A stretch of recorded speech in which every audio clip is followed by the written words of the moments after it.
I'm going to show you the four automations that every service-based business should have running within their organization. These four automations will help you capture more opportunities, help you get those opportunities to show up for appointments, inevitably driving revenue and growth for your organization. For those of you who don't know me, my name's Jesse. I'm the lead designer and AI growth engineer here at Razor Sharp Networks. For the past decade plus, we've been helping our clients optimize their online environment. Over the last 4 years, we've been leveraging AI and automation to help our clients move contacts through the customer journey more rapidly and with better results than ever before. We utilize a framework called the Customer Lifecycle Automation Framework, which consists of 5 steps: lead gen, lead nurturing, sales and acquisition, product and promise fulfillment, customer retention, and ascension, built around the 3 Rs, and partner and affiliate programs. So if you're a service-based business, a local business owner, if you're a business owner that drives appointments, you're a plumber, HVAC provider, if you're paintless dent repair, automotive hail repair, any type of service-based business that needs people to show up for appointments so that you can, provide quotes or more quotes and opportunities so that you can get estimates and things like that done for potential clients, these four automations are going to help you out. I'm going to share my desktop. I'm going to talk with you about these four automations.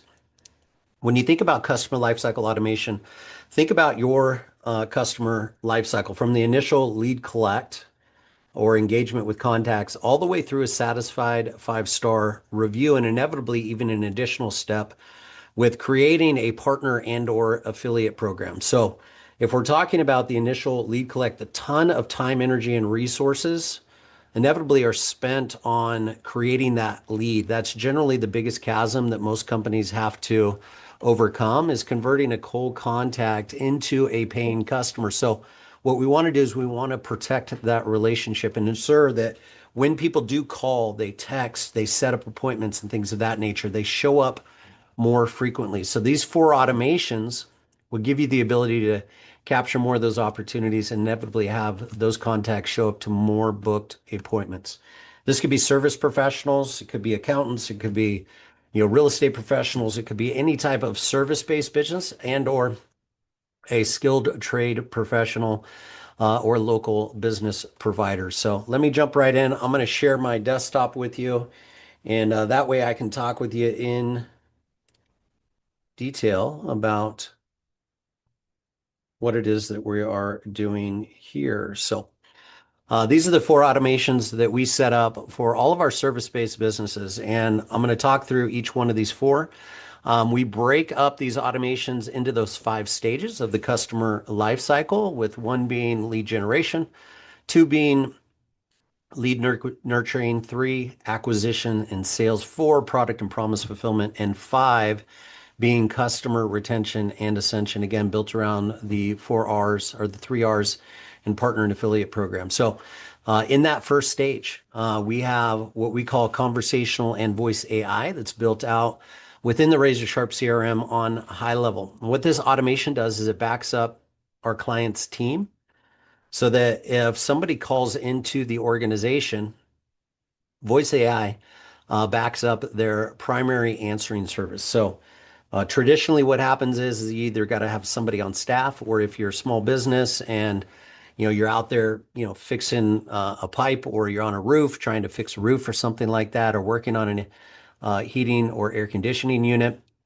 Sometimes you have to juggle those things and actually field phone calls at the same time, which takes your focus off your work and or delivering on your product and promise at the highest level possible. So if you think about leveraging an application like voice AI and or conversational AI to answer phone calls, to back up your receptionist, and to answer text or direct messages through social media, what this can do is it can give you the ability to service more opportunities without bringing your focus off what it is that you're doing. You can rest assured that that'll happen. So let me talk with you about how this works. This is in lead collection. So we have a voice AI agent that books for self-scheduling. So this booking is based off of an inbound phone call.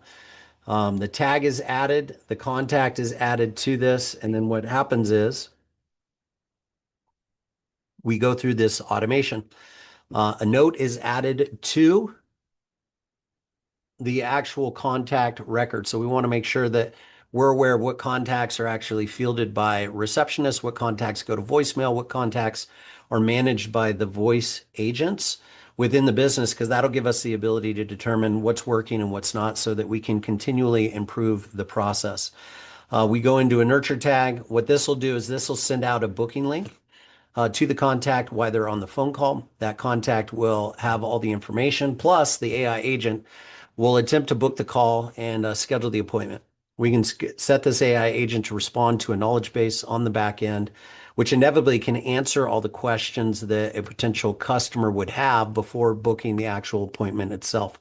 Now, in addition, if they don't book the appointment, so we have a couple of different layers. We call this kind of a disaster recovery problem or program. What happens is that we have the initial layer, which is a live answer. If live answer is too busy or we don't have the resources or it goes past us and or the receptionist, what we do is we back that up with the voice AI agent. That voice AI agent fields the call, answers any questions the contact might have, leveraging the knowledge base that we built out for the individual company. And then it utilizes the AI prompting in order to resolve that call with the disposition that we program into the AI.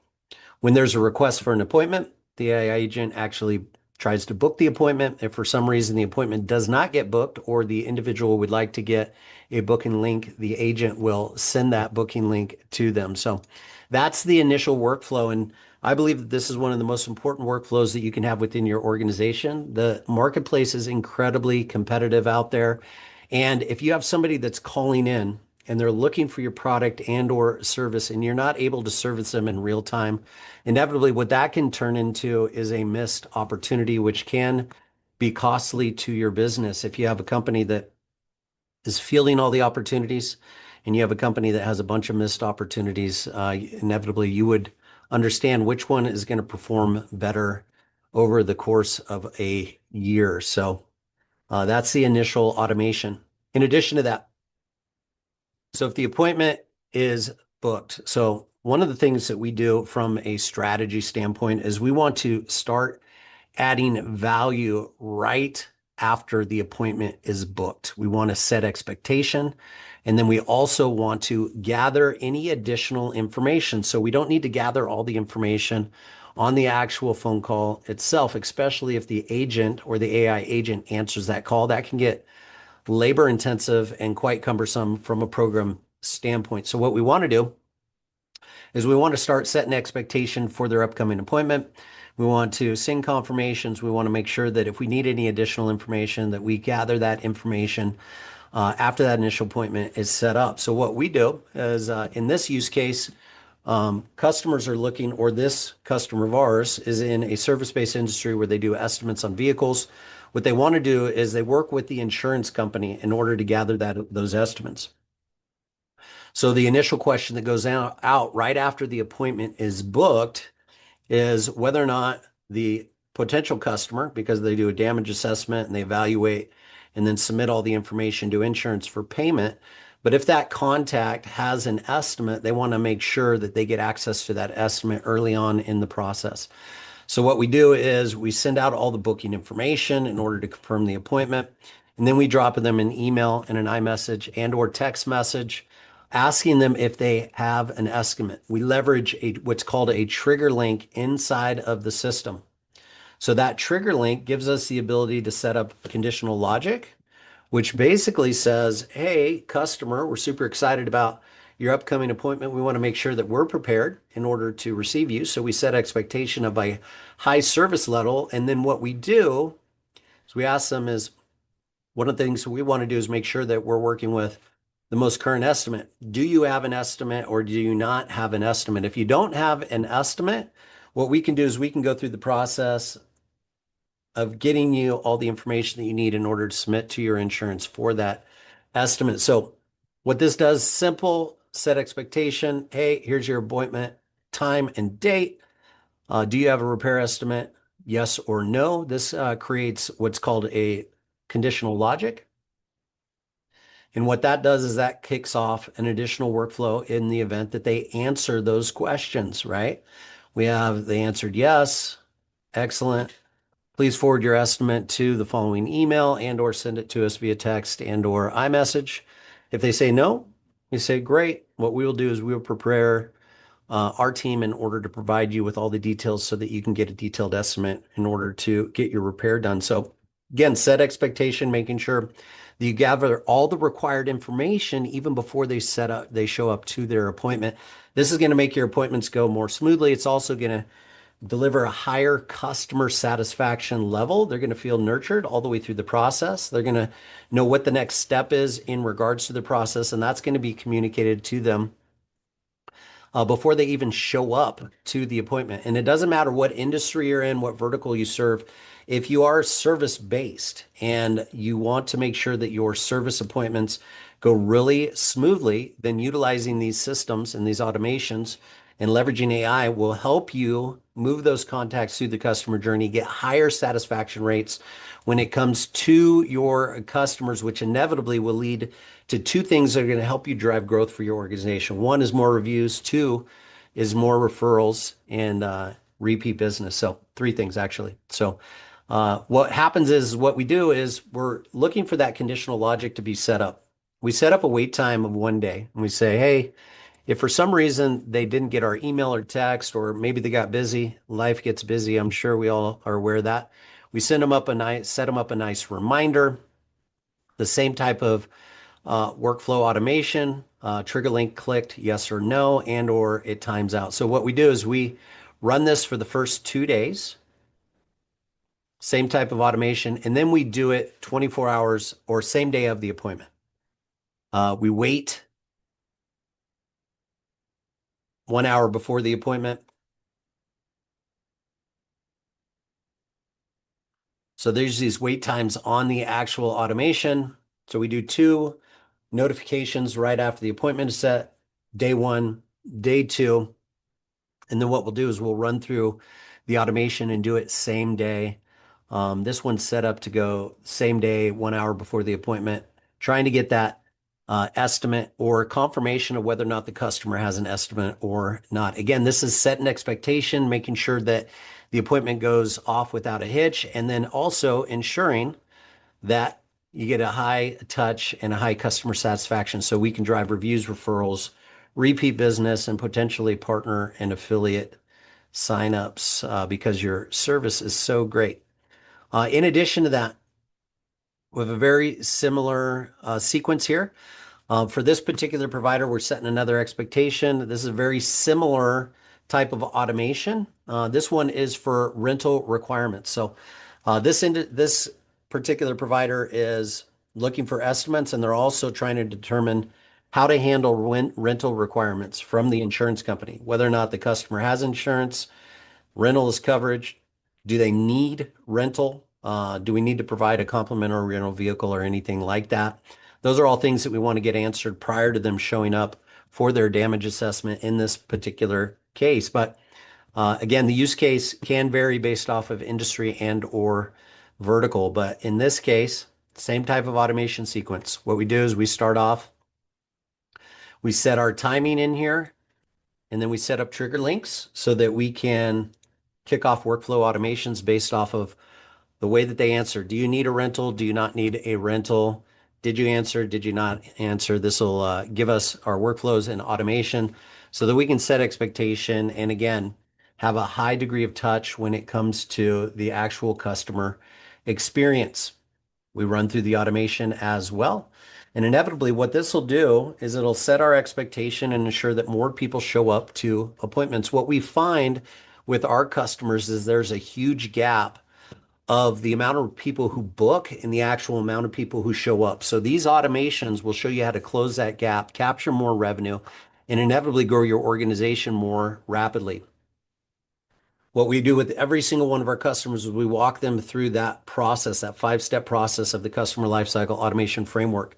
And we determine where they have the highest fallout rates, where it is that they're losing the most money. We create automations in those gaps so that they can close the gaps and drive revenue for the organization.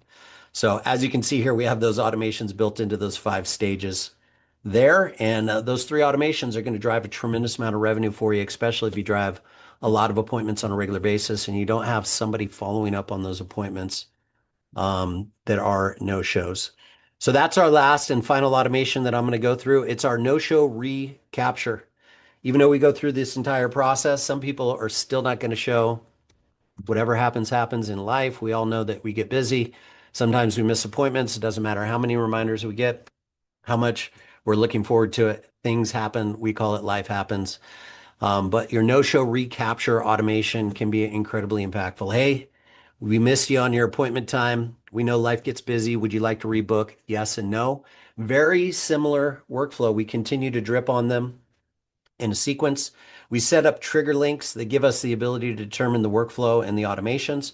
And then what we do is we provide them the ability to rebook online. We set notifications on their contact records, have internal staff follow up with them so that they can get rebooked because every opportunity missed is missed opportunity for business growth within your organization. So those are the 4 automations that we highly recommend for all of our service-based companies out there. So if you are service-based, if you're a local service provider, you're a skilled trade professional, if you have a business that is driven based off of appointments and those appointments determine the amount of revenue that you have, utilize these 4 automations.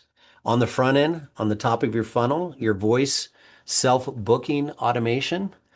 And then in the lead nurture stage of the customer life cycle, make sure that you capture all the required information and have a high degree of touch as it applies to the contact prior to the initial appointment. Get all those questions answered prior for them to show up. And then if for some reason they do not show up, make sure that you set up a no-show recapture automation within your organization in order to get them back on the calendar. And then the process starts over and over again. So this is just from stage 1 to stage 2 in the customer lifecycle automation framework. We've got more to share with you.